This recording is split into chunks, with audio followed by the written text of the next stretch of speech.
Back at it today. It's just good to be with the team. And today was our first real kind of scrimmage situation, and we created all kind of situations. And we did a lot of first down emphasis. We did some first down, play second down, some second down, play third down, just kind of creating some different things where it's not scripted and you just got to kind of react to the situation. We did some third down and long stuff.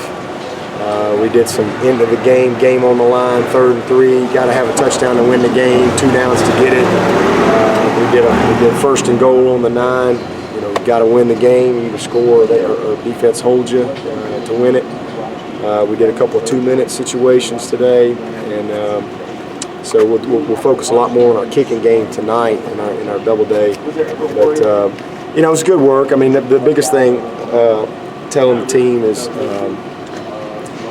You know, we've got to, if we can just know what to do and get people targeted and things like that. I mean, a guy, you know, the left guard may get beat, he might get whipped, or we might miss a tackle on defense. But if we just know what to do and we're in the right place, then I think we got a chance to have a really good football team.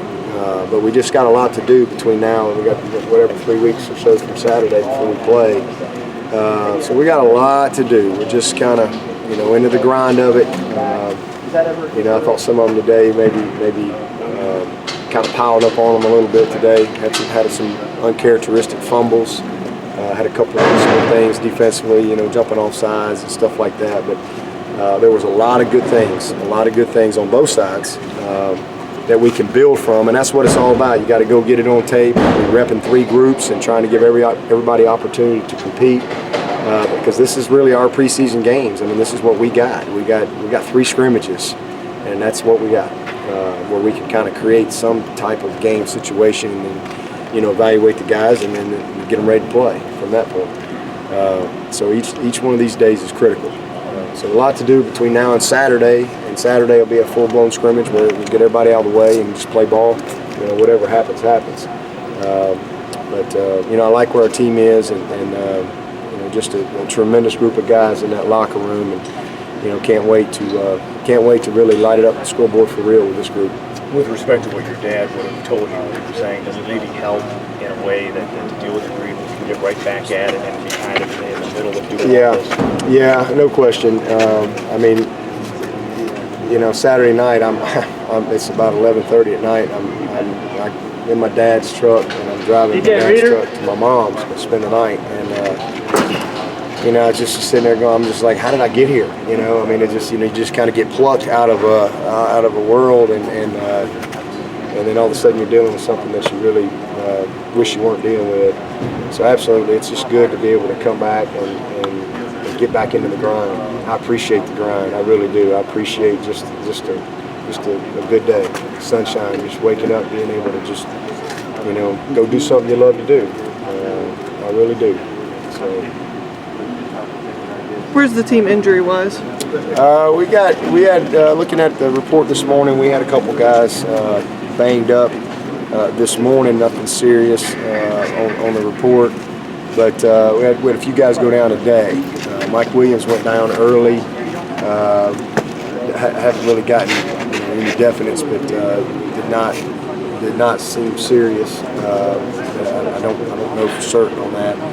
And then a little concerned about Corinne Wiggins. Get in and find out a little bit more about him. He went down as well, and then Daniel Stone. Those are the 3 that I saw go down. Daniel's looked kind of serious too. Hopefully it's not, but we'll see when we get in here. But you know, that's just that's the way this game is. I mean, you really can't play this game worried about that kind of stuff. You can't tiptoe around. I mean, you just got to go cut it loose, and then other guys have to step up. You know, guys get hurt, they don't turn the scoreboard off. I mean, next guy's got to be ready, and so that's why we're really spending so much time in camp trying to develop depth, trying to create a little bit of experience as much as we can. And getting, I mean, we're repping a ton of guys.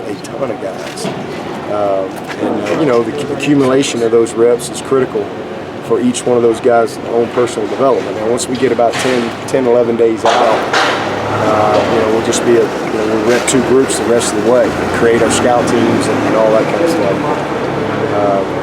Because injuries happen, and the next guy's got to be ready. Confidence in the kicking game right now? We're gonna really focus a lot more on that tonight. We got a good competition going on at kicker. I'm really pleased with that. Teasdall's solid.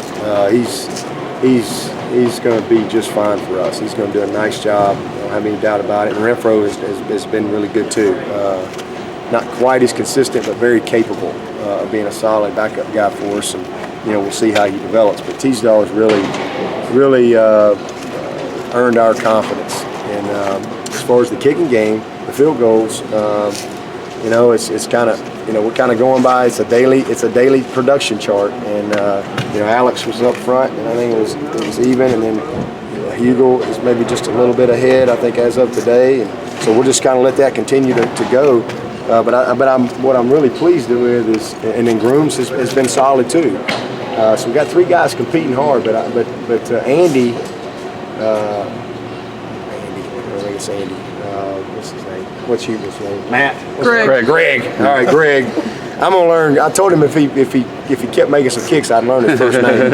I just know him as Hugo. But Hugo has really brought a little spark in here, and it's kind of worked really hard this summer. It's worked hard since the spring when we told him he was going to have an opportunity to join us. He has been the surprise, and that. You never know how a guy is going to show up first time, and if he's going to be ready to compete, or is he going to be a little overwhelmed with the situation. But he has really stepped up and said, hey, I'm here to compete, and I'm proud of him. Really am proud of him. Joe Gore, really good offseason last year, seemed to hit a wall. Tony Elliott told me in July that he thought he was getting better. He's not a guy that's leveled off. Have you seen that? Yeah, I have. And he's a senior, and I think he's got a sense of urgency to him that you like to see in those guys, and I like it when I don't notice him. That's what I like, because I know he's doing his job up front, and didn't really notice him today at all. So Joe's got to come through for us, and I don't have any doubts he will. Hopefully, the biggest thing with him, he's had a lot of setbacks. I mean, he was a guy. He's a rep guy, and he's a guy that gaps in practice time and stuff with injuries and things like that set him back. So hopefully he can continue to stay on the field, and if he does, I think his confidence is going to continue to grow, and he'll be a good player for us. Having Travis Blanks on the field again means? Well, it means you got another very experienced, knowledgeable, committed, all-in football player. I mean, it's just the bottom line. I mean, there's not a more committed guy than Travis Blanks, and nobody's going to work harder at knowing what to do and taking pride in his performance and doing his job. He was good as a freshman. Oh yeah, he was really good. And then, he's in the position where he needs to be too. Didn't have quite as good a sophomore year, and plus he got hurt, and then battling back from the injuries. But we put him back at safety, and he did fine, did okay. But he's a little more natural, closer to the box. Just a physical player with great instincts, good ball skills. So it's great having him back. And then leadership. I mean, he's as good a leader. He's like having a coach out there. I mean, he is a tremendous leader, and truly, sometimes you gotta kind of have something taken away from you, maybe before you really truly appreciate it, like we all should. And he just really, I think, appreciates coming out here and practicing. I really do. As a leader, does he kind of, even though he's not a safety per se, fill that void in the back half that you usually brought Smith? Yeah, from a leadership standpoint, oh yeah, there's no question. I mean, Travis is as good a leader as been on this team, and he was a great leader even when he couldn't play. And that's why the guys have such great respect for him. I mean, he's that part has never changed for him. He has just continued to just blossom in that regard and take great pride. I mean, he's worn a jacket every day, for camp, and we brought him up front. Sports coat. Yeah, it's a sport coat. He's worn a sport coat every day of our camp. And, I finally asked him, I said, why are you wearing a sport coat? And he said, I'm taking care of business, Coach. I'm business, straight up, taking care of my business. And, and he told his teammates that, we do a little deal where we bring a guy up front of the team and kind of get to know each other a little bit better and talk about some things. And that was one of the things he talked to his teammates about. So that's just his mentality, and it's contagious. He kind of rubs off on everybody else. Yeah. But it's good to have O'Trav back, and it's good to see him just feel good. It really is. He was struggling last year, and just knew he wasn't quite where he needed to be. So it's just good to see that smile on his face. Is it an overstatement on the offensive line that you have 5 settled earlier than later, or are you content to just take it up to the last week? No, I think the quicker you can kind of settle on that continuity, the better up front. And I think we're pretty close. I mean, we got to get Ryan back. Ryan is a key. He's kind of the cog in the wheel for us. I mean, he really is another great leader for us, a very committed guy, and just has tremendous respect for his teammates and very smart. So we'll get him back here hopefully, for too much longer. But I like what we're doing up there. Guillermo has come back strong for us and is still kind of working his way back in there, and some of those young guys. I mean, we're going to get a lot out of Taylor Hearn and Falcinelli's and those guys. Fru Morgan, Mitch Hyatt. We're going to get a lot out of that young group as we go through the season.